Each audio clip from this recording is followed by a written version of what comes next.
Hi, I'm Al Weber, and this is the N2O2 Channel. Today we're in the beautiful island of Aruba.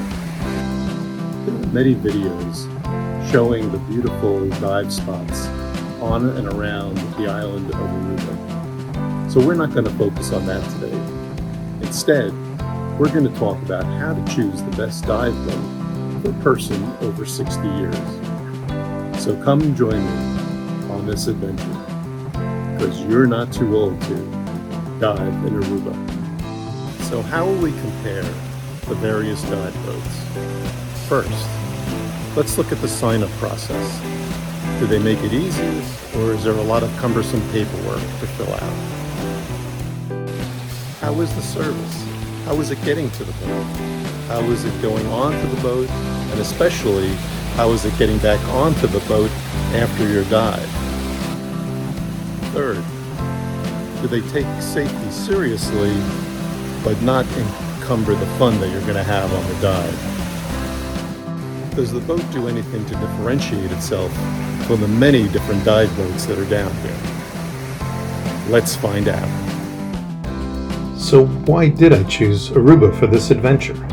First, it's winter in North America and you can't get much further south in the Caribbean. Second, this is an island with so many beaches to snorkel from that non-scuba divers and sunseekers can really enjoy themselves.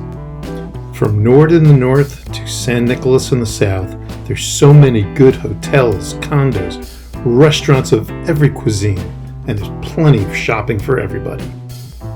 Our first dive is going to be with Sail Aruba Flying Drive.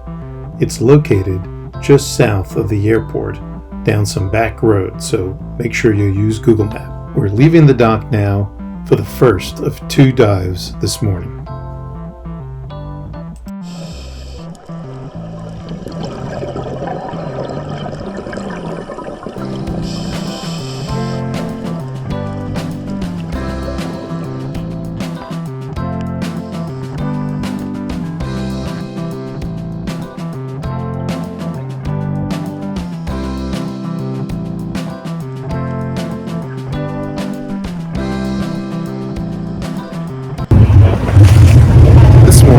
We're on the Sail Aruba Flying Drive's boat with Captain Albert. So we've already been in one dive and we've had a great time diving on a rip.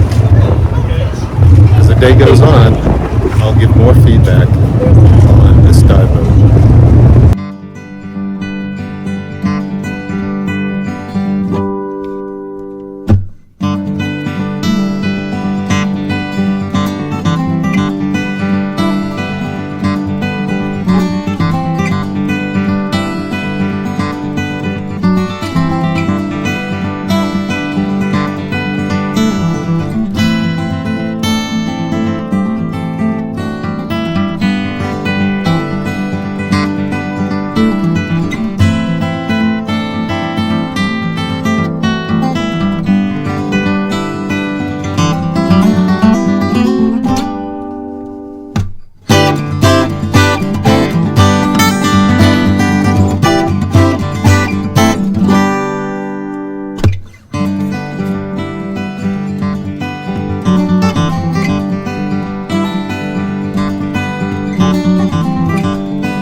Today we're sailing on Red Sail Aruba. They're located between the Barcelo and Hyatt Hotel on beautiful Palm Beach. There's a good chance if you're staying here in Aruba that you might be staying in one of these high-rise hotels yourself. And now we're off on our adventure.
And now we're heading back after 2 wonderful dives on the red Sail Aruba boat. We got to see one really large wreck and another wreck that was in many pieces.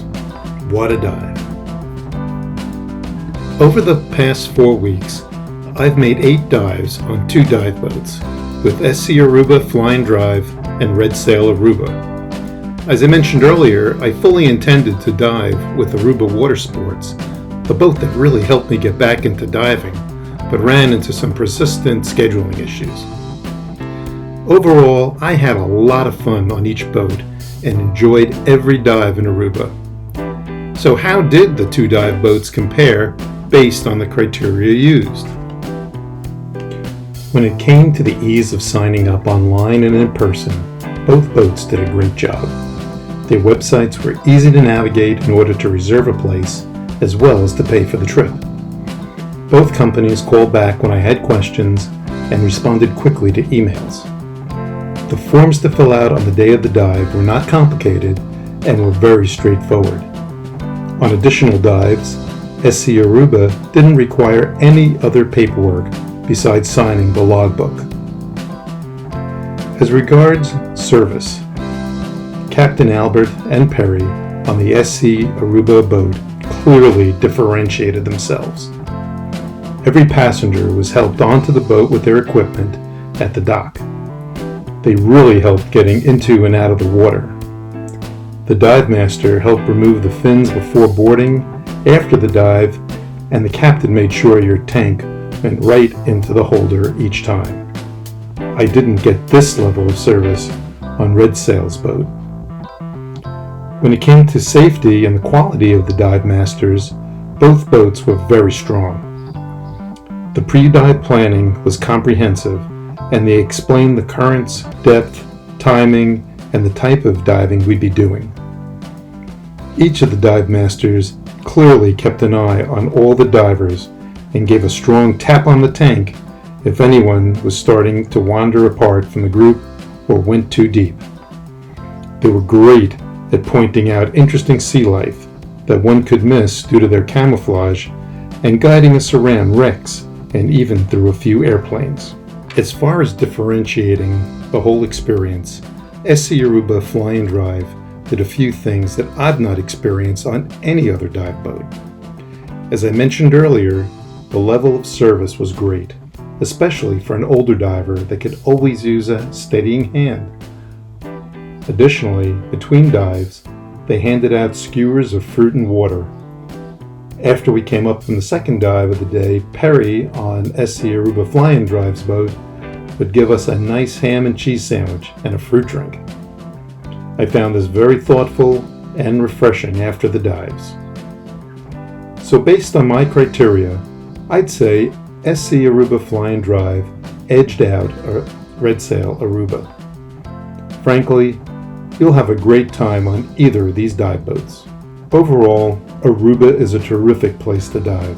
While not as exotic as Bonaire, Aruba offers really good diving as well as a great diversity of hotels, dining, entertainment, and non-diving experiences. With year-round 82-degree weather and being out of the hurricane belt, Aruba is a wonderful place to enjoy diving or any type of vacation. Now please don't forget to subscribe to this channel, and I hope you'll hit the like button. Remember, you're not too old to get out and have new fun experiences.